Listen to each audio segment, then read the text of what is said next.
여러 목사님들하고 가끔 자전거를 탑니다. 한 2달에 한 번 정도, 또 막 타고자 할 때는 한 달에 한 번 정도 이렇게 여러분이 모여서 자전거를 타는데, 자전거 길이 너무나 잘 돼 있기 때문에 이게 강 옆에 길을 쭉 자전거 타고 가면서 갈대숲을 지날 때도 있고, 또 뚝방길을 막 타고 가다 보면 노을 지는 그러한 저녁 때가 되면 그 산 경치를 보면서 자전거를 탈 때도 있습니다. 그래서 이 자전거를 타는 거를 잘 모르다가 한번 목사님들하고 한 3, 4년 전부터 자전거를 한번 타니까 그게 그렇게 좋아요. 근데 요즘은 이제 집에서 제가 이제 건강 관리를 위해서 자전거를 이렇게 집에 사놓고 그냥 막 굴르는, 방 안에서만 굴르는데, 대신 앞에 이제 핸드폰이나 모니터 화면을 놓고 이제 대신 그거를 보면서 자전거를, 실내 자전거를 타기도 하고 그러는데요. 자전거를 타고 이제 이렇게 정신없이 달리다 보면 목적지를 벗어날 때가 있어요. 그러면은 이렇게 가다가 제 길로 가야 되는데 옆길로 이렇게 들어가면 들어간 만큼 나와야 됩니다. 그래서 거기서 항상 느끼는 것이 뭐냐면 잘못 들어가면 안 된다라는 생각에 앞에 자전거 앞에다가 이렇게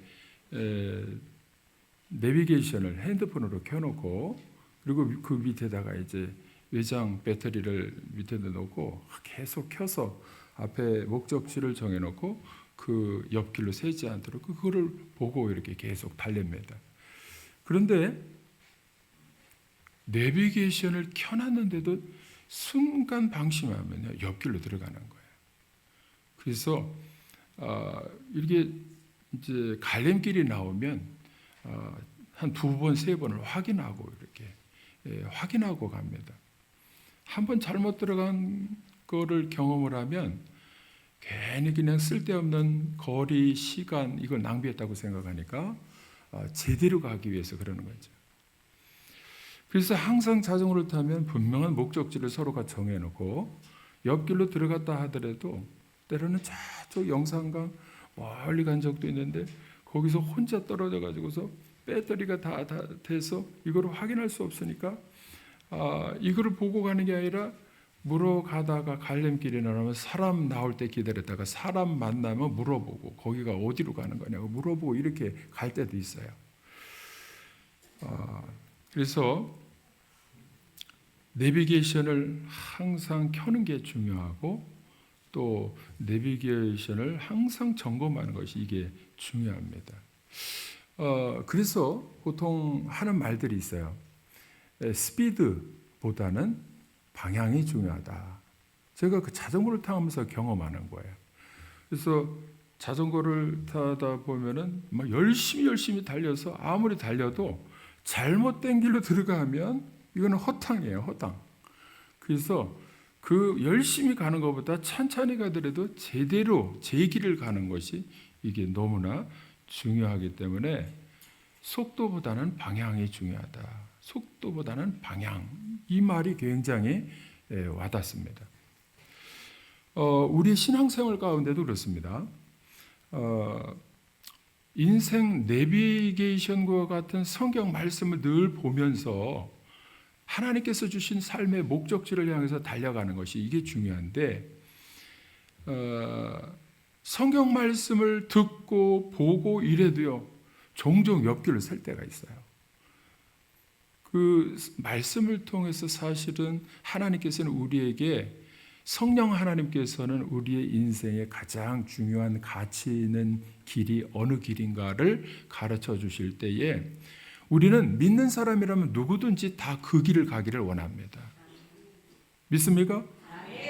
그러니까 항상 말씀을 들을 귀를 열어놓고 말씀이 어디로 인도하시는가 그 성경 말씀 구절을 통해서 내가 헛된 인생, 헛된 데로 들어갔다가 괜히 시간 낭비하고 인생 허비하는 그런 일이 없기를 원해서 인생 내비게이션과 같은 성경 말씀을 항상 보는 거예요. 항상 듣습니다. 오늘 한번 말씀 같이 한번 보겠습니다. 마태복음 16장 21절 24절인데 24절 한번 보겠습니다. 24절 같이 읽어보겠습니다. 시작. 이에 예수께서 제자들에게 이르시되 누구든지 나를 따라오려거든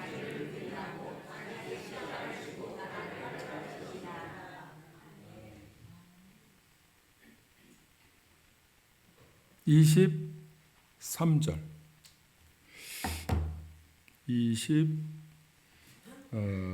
23절 시작. 예수께서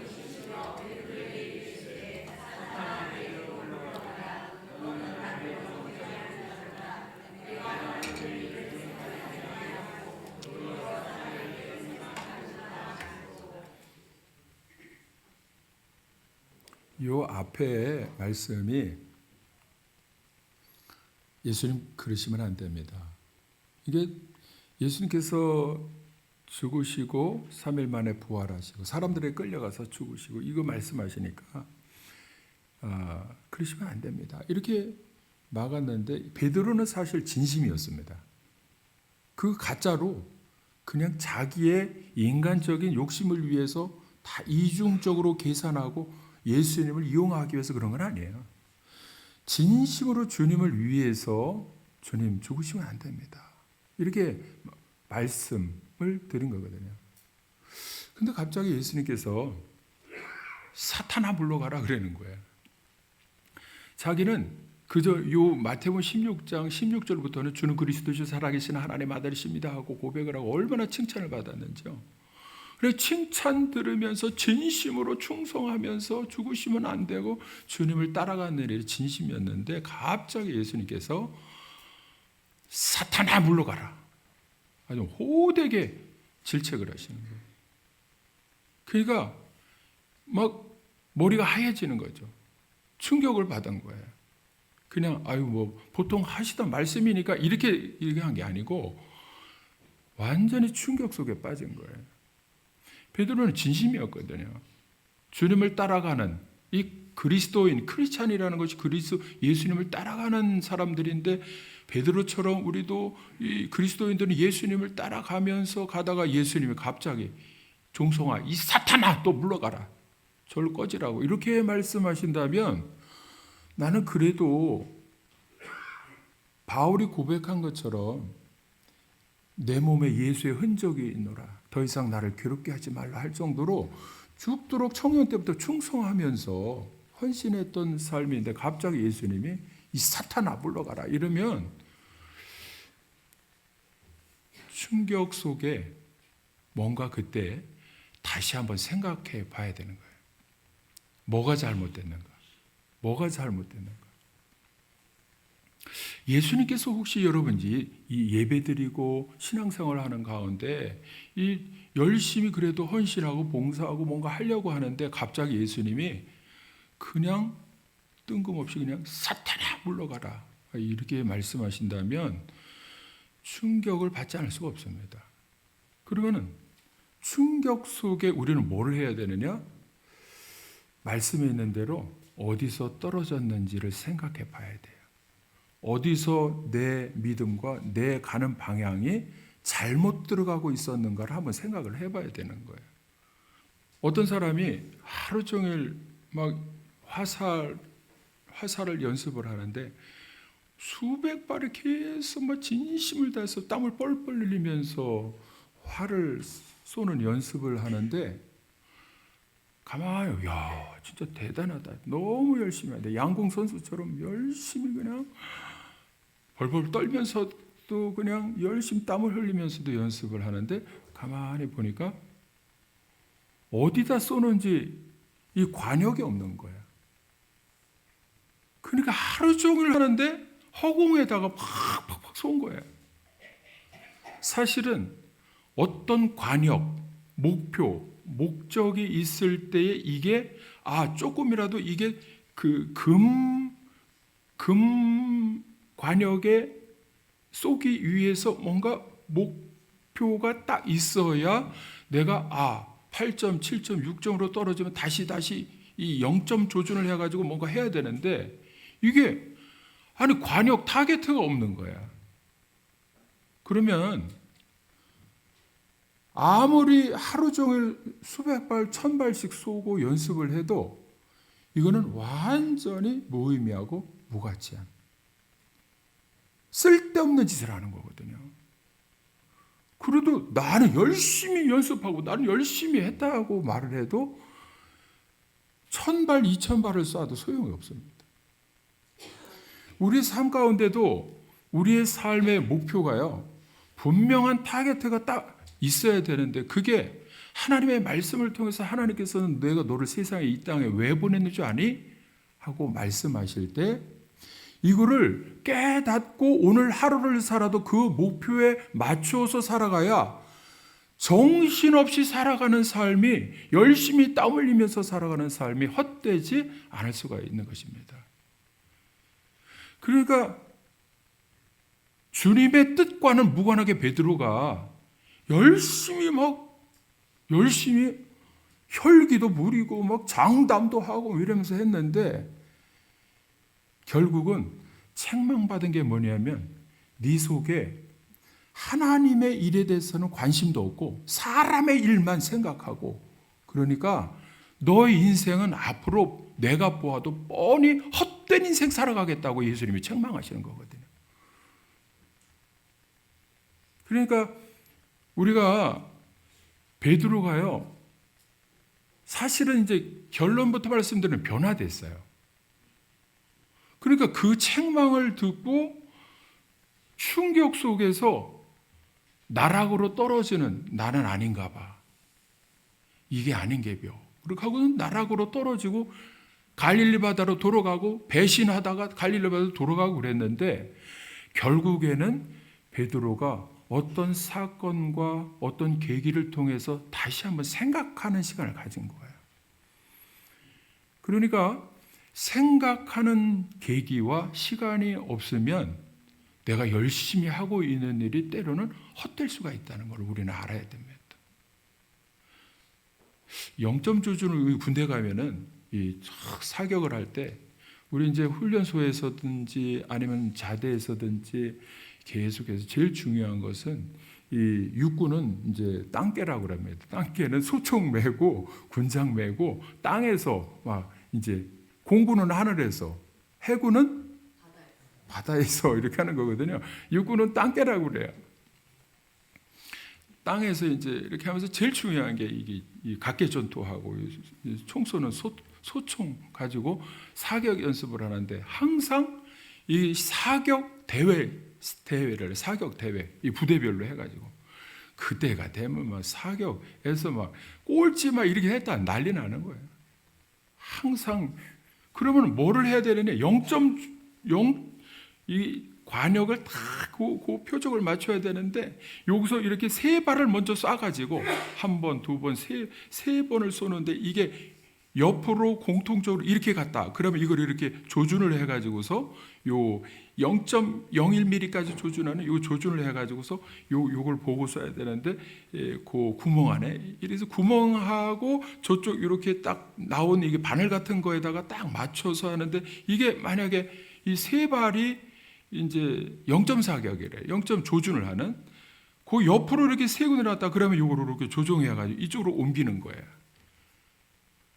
그러면 이제 고개로 이렇게 이쪽으로 옮겨졌다. 그러면은 제대로 관역에 맞게 되는 거죠. 그렇게 하고 사격 연습을 계속 하는 거예요. 만약에 이 세 발 이게 한 번 이 실험 삼아 쏘고 한 것을 통해서 조준이 안 되면 이쪽으로 조준하든지 이거 조준하는 조절이 안 되면 100번을 쏴도 6점, 5점, 4점 막 엉뚱한 데만 계속 쏘는 거죠. 이게 실력도 늘지도 않고 군인으로서의 자격도 떨어지고 그러니까 이게 막 그러면 탈락이에요. 군인으로서는 전쟁에 나가도 아무리 적군을 향해 써야 되는데 엉뚱한 데다 팍팍 쏘아대면 아무 소용없는 거예요. 그러니까 그걸 통해서 한 3번 정도를 통해서 이걸 조준을 해야 되는데, 베드로를 보니까 이런 조절할 수 있는 이 사건이 있었죠. 마태복음 26장 33절에 한번 같이 읽어보겠습니다. 베드로가 어떤 장담을 했는가 한번 보겠습니다. 시작. 베드로가 대답하여 이르되, 이렇게 말한 거 가짜로 거짓말로 한 것입니까? 진심으로 한 거예요. 진심으로. 34절 35절 보겠습니다.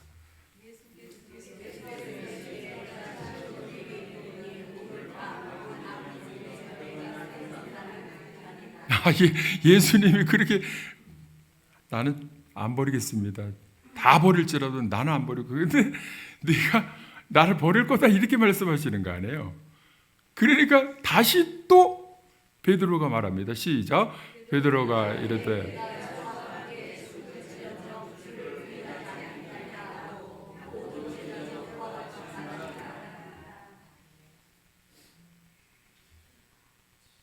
진짜로 말한 거예요.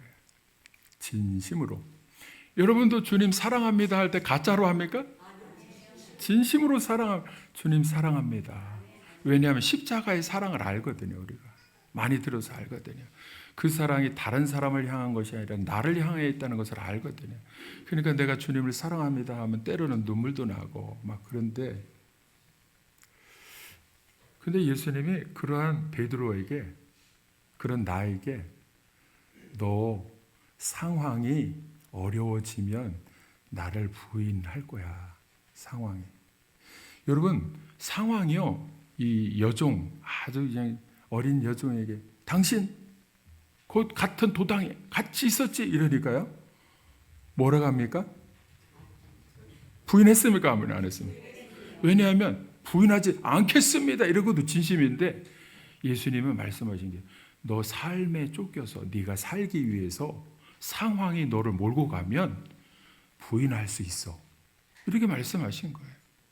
우리 신앙생활 가운데요, 먹고 살기 위해서 아이고 목사님 아이고 바빠서요 아이고 뭐, 근데 주님이 말씀하시는 거는 우리의 삶에, 하나님이 우리에게 생명을 이 땅에 내실 때는 삶의 목적이 있고 나를 통해서 하시고자 하는 일이 있거든요. 근데 때로는 하나님 바빠가지고요, 요즘 먹고 살기가 힘들어서 막 이렇게 하다 보면 상황이 예수를 부인하고 신앙생활에 있어서 또 다른 길로 푹 빠질 때가 있어. 예배도 못 드리고 뭐 돈 좀 번다고 막. 하나님이 우선이 아니고 오직 예수님이 제일 먼저가 아니고 다른 길로 빠질 때가 또 있을 거야, 이런 말씀이에요.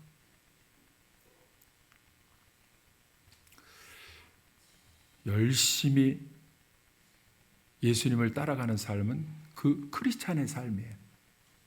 베드로가 예수님을 따라가고, 크리스티안, 그리스도를 따라가는 사람, 열심히 따라가고 충성하면 되는 줄 알았어요. 근데 갑자기 책망을 들으니까 따라가야 할 마음과 믿음이 확 깨져버린 거예요. 기회만 되면 부인하고, 기회만 되면 그래도 먹고 사는 삶의 자리로 돌아가려고 하는 생각이 가득한 거예요. 그러니까 생각할 시간이 좀 필요한 거예요. 생각할 시간. 주님을 따라가긴 따라가는데 어디서 내가 이렇게 주님의 책망을 두고 잘못됐는가? 주님이 말씀하신 게 가짜로 말씀하신 건 아닐 텐데, 나는 진심으로 예수님을 따라갔는데 어디서 내 믿음이 무너졌는가? 그리고 나는 내 속에 사람의 일만 생각하는 것이 가득 찬 것은 왜일까? 이렇게 질문을 가지고 생각하는 가운데 이런 생각해 볼 수 있는 사건이 있었어요. 누가복음 22장 61절을 한번 보겠습니다. 누가복음 22장 61절 62절까지 한번 읽어보겠습니다. 시작. 주께서 돌이켜 베드로를 보시니 베드로가 주의 말씀 곧 오늘 다 울기 전에 내가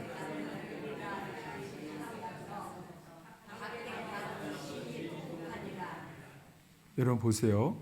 여기서 자기의 실체가 드러난 거예요. 속마음이 들킨 거예요. 보세요. 61절에 있잖아요. 어떻게 됐느냐 하면 주께 이제 이 상황이요. 막 잡혀가는 거예요. 예수님이 잡혀가는 가운데에 골고다로 끌려가는 막 계속 이런 상황 가운데에 베드로는 지금 어디에 있느냐 하면 군중 속에 있단 말이에요. 사람들 속에. 그런데 주께서 돌이켜 베드로를 보셨다는 거야. 이야, 이거 놀라운 일 아니야? 군중 속에 이렇게 숨어가지고 다른 애들은 다 도망갔는데 베드로는 따라가면서 어떻게 이렇게 보고 따라갔는데 예수님이요 이렇게 힘들게 가시다가 이렇게 돌이켜서 베드로를 딱 보셨다는 거야.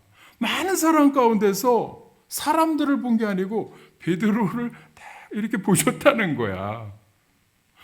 그러니까 그때의 베드로는 눈이 딱 마주치니까 주의 말씀이 그때 딱 생각난 거야. 네가 3번 나를 부인한다.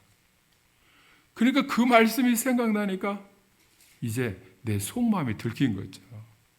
부인하지 않겠다고 했는데 부인한 거 이게 다 순간 오버랩되면서 예수님의 그 눈빛에 팍 이게 뭐 엑스레이 찍듯이 속마음이 들키니까 나가가지고요 견딜 수가 없는 거예요. 나가서 막 통곡하면서 우는 거예요. 여러분 저는 우리가 주님을 따라간다면서 어울렁덜렁 이렇게 신앙생활을 해도 있잖아요. 이런 계기와 사건이 나는 필요하다고 봐요. 내가 어느 골방에 들어가서든지 말씀을 통해서 이렇게 주님을 따라가는 신앙생활, 그리스도인의 신앙생활을 하다가 예수님과 눈이 마주치는 그런 때가 있어야 돼요. 나의 속마음을 뻔히 꿰뚫어 보시는 주님의 눈빛 앞에 내가 더 이상 어떻게 부인할 수가 없어요. 그런 순간이 있으면 가만히 생각하다 내가 어디서 이렇게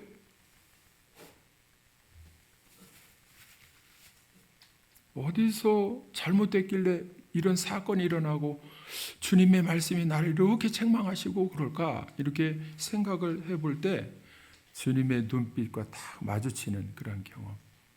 주님이 나의 마음을 훤히 꿰뚫어 보시면서 말씀은 안 하시는데도 다 보시기만 해도 내 속, 인간적인 육신의 정욕이 다 막 드러나니까 견딜 수가 없어서 통곡하면서 울면서 회개하는 이 시간이 누구에게나 다 필요합니다. 생각하는 시간이 좀 필요한 거죠. 생각하는 시간.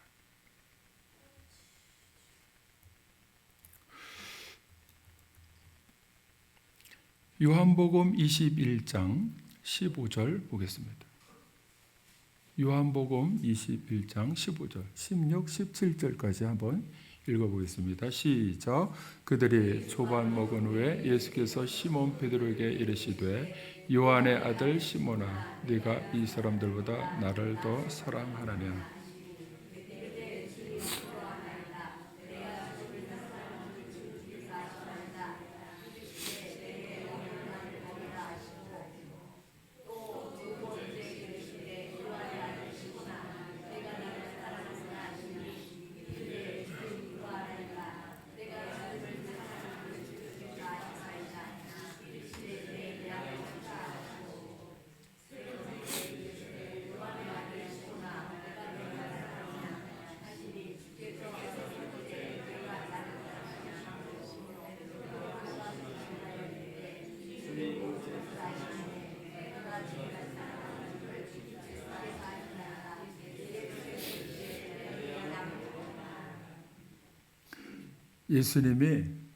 예수님께 양심상 부끄러워서 찾아갈 수도 없는데 예수님이 다시 찾아오신 거예요. 근데 뭐라고 하시느냐 하면 전에 생각하면 너 이 사단의 아들, 사단의 자식, 욕을 하면서 내가 말했지? 뭐 이렇게 해도 시원찮은데 다른 말씀 안 하시고 시몬아, 요한의 아들 시몬은 뭡니까? 시몬은 갈대라는 뜻이거든요. 갈대와 같이 부인하고 왔다 갔다 하고 충성하고 막 이렇게 왔다 갔다 하는 시몬을 말해요. 그러니까 그렇게 물으실 때에 네가 나를 사랑하느냐, 그리고는 엄청난 사명을 주시는데 내 양이 있는데 내 양을 맡아서 먹여, 양육해. 그러니까 그때 다시 한번 생각하는 계기가 된 거예요. 예수님이 정말 누구신가? 따라가면은 한 자리 하고 정치적으로도 성공할 줄 알았는데 그게 아니고 예수님은 십자가에 피 흘려 죽으시고 다시 부활하셔서 나에게 벌레만도 못한 인간인 나에게 다시 오셔서 네가 나를 사랑하느냐 물으시고는 다른 말씀 안 하시고 너 내 양을 내가 맡길 테니까 내 양을 양육해라. 이거는요, 뭐라고 설명할 수가 없는 거예요. 책망하고 너 지옥불에 떨어지라고 해도 시원찮을 텐데 그런 벌레만도 못한 인간에게 나에게 다시 사명을 주시는 거예요. 사명을. 여러분 주님 앞에 우리가 설 때에 누가 내가 버젓이 나는 내가 다 할 수 있습니다. 막 이렇게 장담하면서 할 수 있는 사람이 사실은 없습니다. 없어요. 그런 부족한 인간들에게도 우리 주님은 이런 사건, 일련의 사건의 과정을 통해서 다시 한번 생각하게 하고 진짜 하나님 나라가 무엇인가, 하나님 나라는 정말 투쟁과 이런 폭력과 이런 걸 통해서 이루는 것이 아니라 하나님 나라는 예수님이 죽어서 죄 문제를 해결해 주시고 그렇게 복음을 전할 때 양을 맡겨 주시면서 양들에게 하나님 나라의 복음을 전하도록 하는 거. 이것이 하나님 나라를 이루는 일이고 십자가의 사건이다라는 것을 베드로가 다시 한번 생각해 보게 된 거예요. 이 얼마나 중요한 사건을 통해서 그래서 우리는 중간중간에 한번 이런 0점 조준하는 이게 한 번 사건, 두 번의 사건, 이게 안 되고 세 번의 사건, 이 엄청난 사건을 통해서 이 사건, 저 사건 한 세 번 이상의 큰 사건을 통해서 내가 제대로 가고 있는가? 제대로 예수를 믿고 나에게 부여해 주신 생명에 있어서 이 생명이 무엇으로 쓰임받을 때 가장 가치가 있는가? 이거를 확인을 해봐야 되는 거예요. 생각할 시간이 필요합니다. 어떤 계기나 사건이나 생각이 필요한 거예요. 여러분, 생각 없이 살아가면 사는 대로 생각하는 거예요. 세월이 흘러가는 대로 그런가 보다 이렇게 그게 아니에요. 반드시 하나님께서는 우리에게 우리 인생에 있어서 무엇인가 하라고 지금도 생명을 지켜주시고 이 자리에 불러주신 줄로 믿습니다. 주님의 눈을 마주치면서 내 속에 실체가 드러나면요, 통곡하며 우는 시간도 필요해요. 만약에 그것이 없이 그냥 괜찮은 것처럼 다 가리고 있는다고 해서 주님이 괜찮아 하시는 것이 아니거든요. 주님은 베드로를 부르셨을 때 책임이 있어요. 예수님은 책임이 있어. 내가 불렀을 때는, 예수님이 불렀을 때는 반드시 이 베드로 제자들을 통해서 하고자 하는 하나님 나라의 일을 하도록 만들어야 되거든요. 그러니까 때로는 사탄아 물러가라 하고 책망도 하셔야 되고, 그리고 때로는 상처받고 충격받은 베드로에게 찾아오셔. 감히 찾아오지 못하는 베드로에게 찾아가셔서 친히, 아니 하나님께서 하늘 보좌를 버리시고 이 땅에 내려오신 것도 찾아오신 것이고, 제자들의 죄를 지었을 때 배신하고 부인하고 이런 죄인들에게 찾아가시는 것도 예수님이시니까 그 책임을 가지고 찾아가셨을 때에 어떻게 됐느냐? 결국에는 그 하시고자 하는 일을 통해서 그렇게 내 양을 먹이라 하고 치라 하고 맡기시면서 너희들 반드시 하나님 아버지께서 약속하신 성령을 기다려. 그리고 예루살렘 떠나면 안 돼. 예배의 자리 떠나면 안 돼. 기도의 자리 떠나면 안 돼. 기도의 자리를 떠난 사람들이 많잖아요. 기도원이 다 비어 있잖아요. 예배의 자리도 젊은 아이들하고 청년들이 예배의 자리를 떠났잖아요. 그러니까 떠나지 않은 사람, 남은 사람들을 통해서 하나님의 역사하실 때 예수님은 그 베드로를 반드시 뭐 하게 하셨어요? 마지막에 양을 치도록 하시기 위해서 복음을 전하면 3,000명씩 회개하는 역사가 일어나도록 하신 것은 어떤 사건을 통한 거예요? 성령 받게 하신 거예요. 이 사건이요, 세 번째 사건이 성령 받게 하신 거예요. 예수님 부르셨으면 책임지시고 제자로, 사도로, 위대한 전도자로 세우시는 주님이신 줄로 믿습니다. 여러분, 이 일들이요 베드로에게 일어났지만 우리에게도 일어나야 됩니다. 통곡하며 회개하는 일이 있어야 돼요. 뜨겁게 기도하다가 성령 충만한 그 사건이 있어야 됩니다.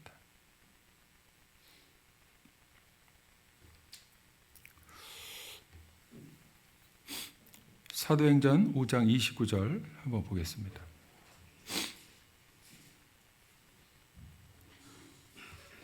같이 사도행전 1장 2장에는 성령이 임하고 성령 충만한 사건이 일어났잖아요. 사도행전 5장입니다. 성령 받은 후에 어떻게 달라졌나 한번 보겠습니다.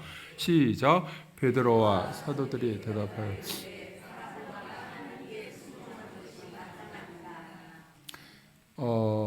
제사장들과요, 이 권력 있는 사람들이 어떻게 말하려나 초대교회가 엄청 부흥이 되니까 이제 핍박하기 시작했어요. 뭐라고 한마디로 이야기하냐면 복음 전하지 마 이렇게 된 거예요. 복음 전하지 마. 그러니까 29절에 5장 29절에 베드로와 사도들이 대답하는데 뭐라고 대답했느냐? 사람보다 하나님께 순종하는 것이 마땅하니라. 이게 뭐예요? 이제 베드로가 너 예수님 따라다녔지? 그러니까 아니라고 부인했던 사람이 사람의 일을 먼저 생각하고 자기만 생각했던 사람인데 이제는 목숨 내어놓고 뭐라고 하느냐 하면 사람보다 하나님께 하는 것은 이제는 사람의 일보다 하나님의 일을 하는 것이 우선이야. 이렇게 말하는 거예요. 이게 달라졌습니다. 이게 변화된 거예요.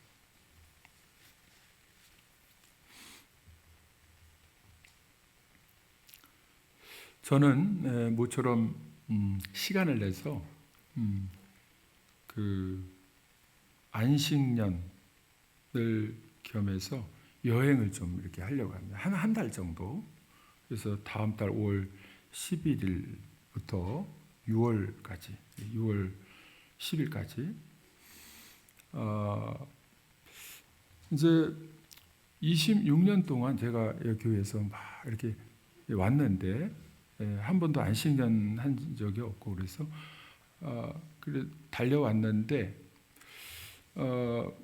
혹시나 내가 가는 길에 있어서 잘못된 길로 가고 잘못 들었었나? 요즘 이제 조금 건강도 좀 그렇고 뭔가 이렇게 생각하는 것들이 있어서 다시 한번 정비를 좀 해야겠다라는 생각이 들기도 하고 그래서 생각하는 시간을 좀 가지려고 합니다. 목사님 세 분하고 이제 저하고 4명이 이제 가는데요. 스페인 산티아고 순례길을 좀 이렇게 가려고 하래요.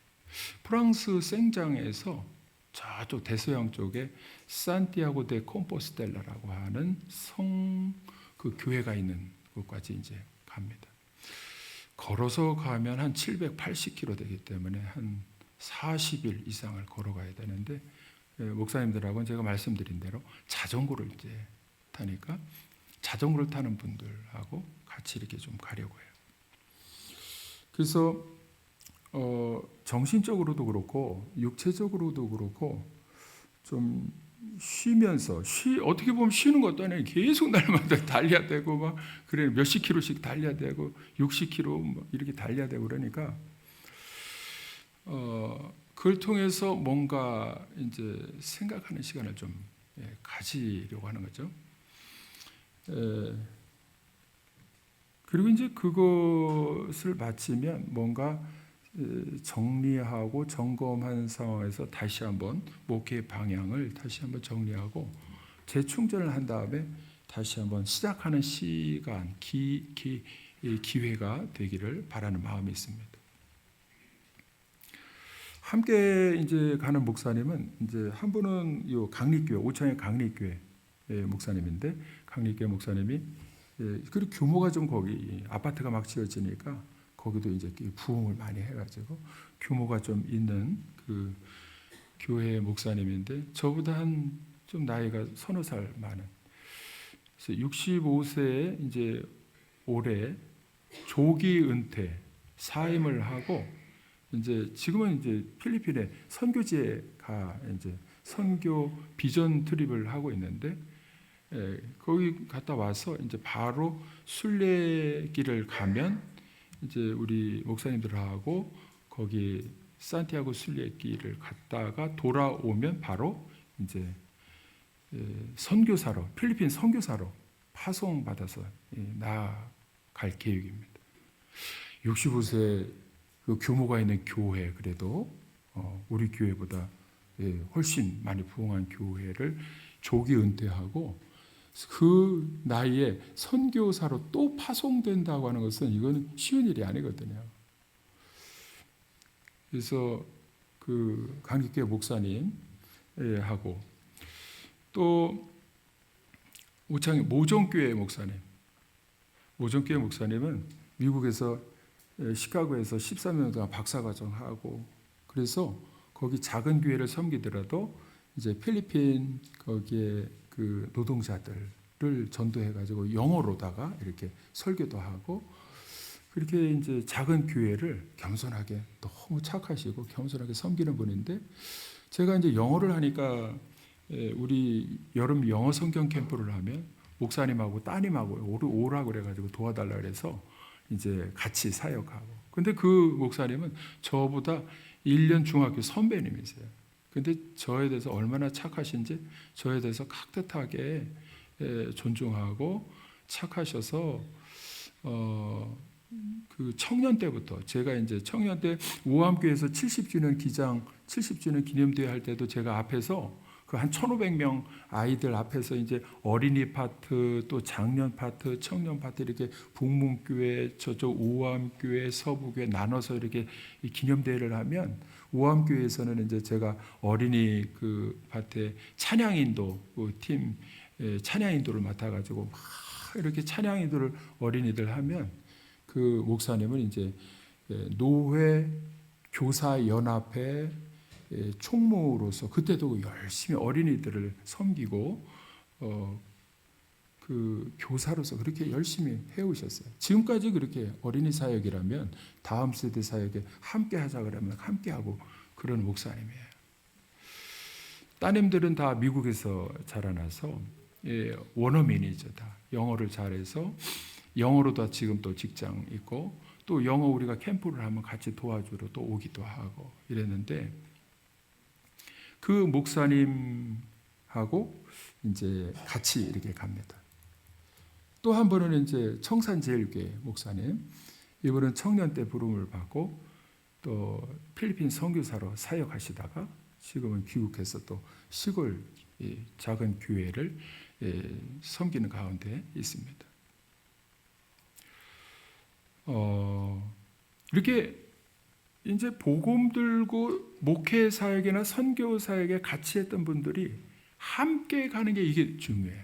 함께 순례길을 갈 때에 함께 그 길을 가면서 뭔가 다시 한번 목회나 선교 사역이나 사명에 대해서 이야기도 나누고 정리하고 이런 시간이 좀 필요한데 이런 그래도 목사님들하고 같이 간다는 것이 참 의미가 있습니다.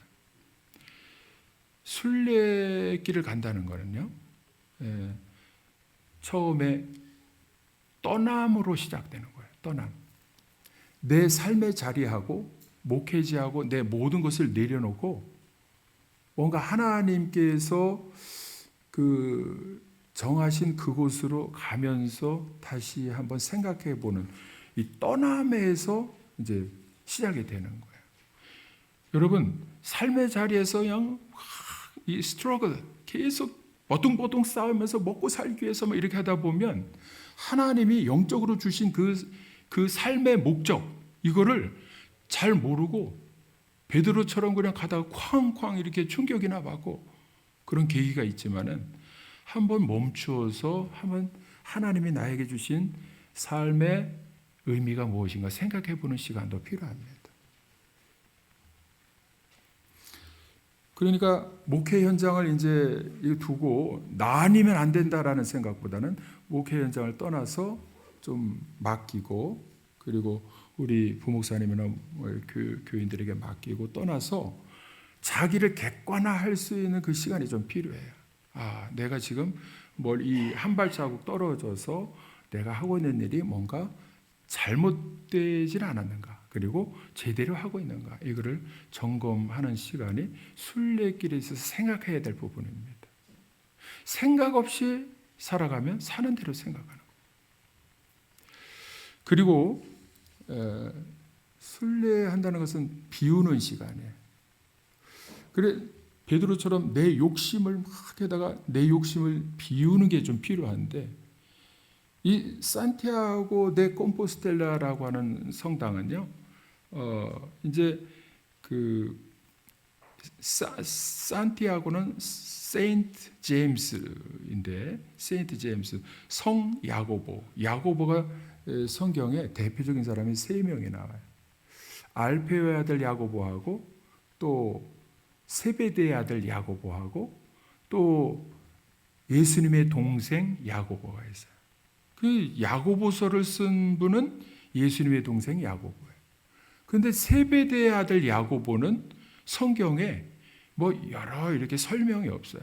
그러니까 그 스페인에서 세베대의 아들 거기에 있는 산티아고 성 야고보 성당은 세베대의 아들 야고보가 거기 전도하러 선교하러 갔다가 돌아와서 이제 사도행전에 보면 헤롯 왕에게 순교했다는 내용이 나오는데 순교한 이후에 그 시신을 그쪽에서 옮겨가 가지고 거기에 묻어놨다는 거예요.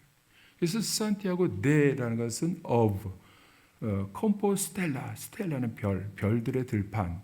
그래서 이렇게 보니까 밤에 별들의 들판 가운데 야고보가 죽어 시신이 있는 모습을 보고 산티아고 데 콤포스텔라라고 이제 이 오랜 세월을 거쳐서 이제 그 기독교 교회사에 나오는 내용이에요. 성경에는 자세히 안 나와.